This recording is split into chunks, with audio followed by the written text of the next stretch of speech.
Hi and welcome back to my channel. In this week's video I'm going to be giving you 3 tips to help improve your relationship with your work peers. So whether it's about fighting over territory, whether that's imagined or otherwise, or jostling for position with your boss, peer-to-peer relationships can be fraught with tension. And this has become an increasingly common topic for so many of my clients.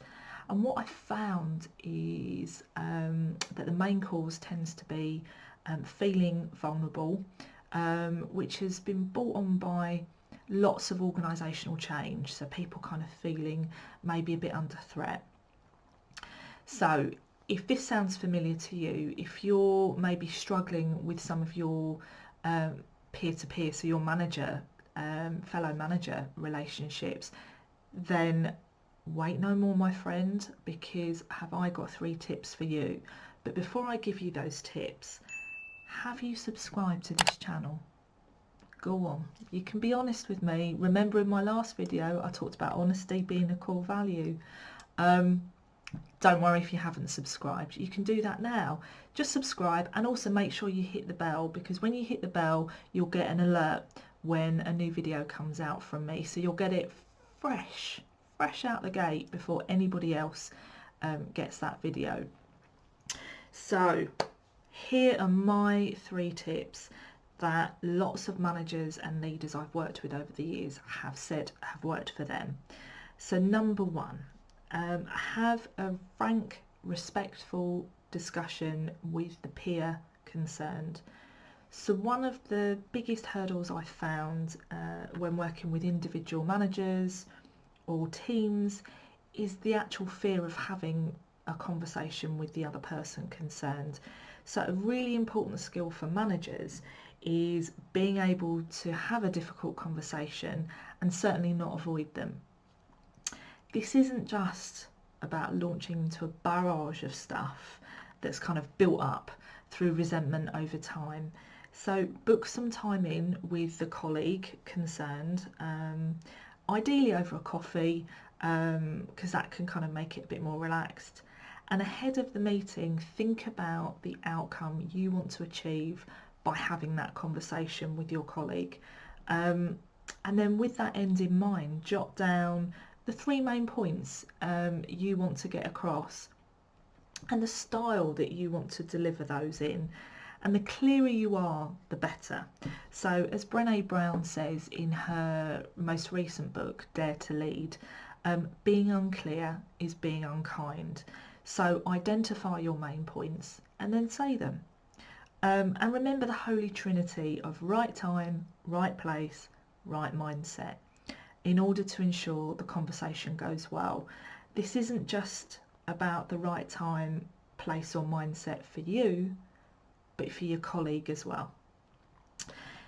Tip number 2 is put yourself in your colleague's shoes. So I found that some managers don't take the time to think about what their peer might be going through. And this lack of empathy often comes as a result of feeling busy, stressed, overwhelmed. So an exercise I recently carried out with a coaching client was to keep asking, why do you think they did that? In response to the client's perception of their peers' inappropriate behaviour or apparent inappropriate behaviour. And so drilling down until we couldn't go any further allowed the client to have a bit of a light bulb moment about what might be going on for their peer at home. This then put the client into a more empathetic frame of mind and a supportive mindset to go into the conversation with their colleague. And it subsequently ensured that things didn't get confrontational and came from a much more compassionate starting place. And actually they ended up creating a brilliant relationship. And then tip number 3 is get to know your peers outside of the office environment. So just as you are more than your job title and the work that you do, so are your colleagues. And one way to break down barriers and build stronger, more positive relationships is to get to know other people, and in particular to get to know the person that maybe you're struggling with.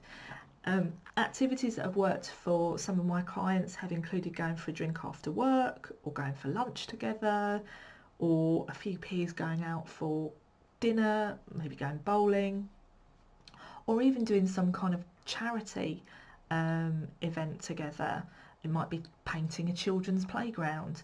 It can also be as innocuous as travelling home together on public transport, having a kind of a chat about how the day's gone.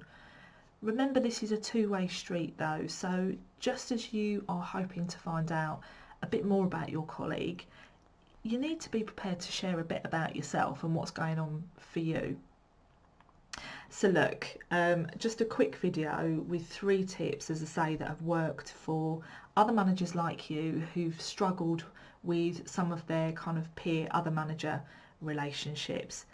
And if you've successfully improved or turned around a relationship with one of your peers, how did you do it? As I say, every single week you've got so much wisdom to share. So if you've got some stuff that's worked, why not pop it in the comments box below so that other managers like you can learn from your experience. And did you like this video? So if you did, give it a big old thumbs up. And if you haven't subscribed already, why not subscribe and hit the bell, and that way you'll get a fresh video from me every Friday before anybody else even sees it. And if you found any of the tips helpful, so if you try any of them out and it actually helps you resolve a relationship issue with one of your management peers, pop your comments in the box below. Let me know how it's gone and what worked. And that's it from me for now. So I will see you in the next video next Friday. Bye for now.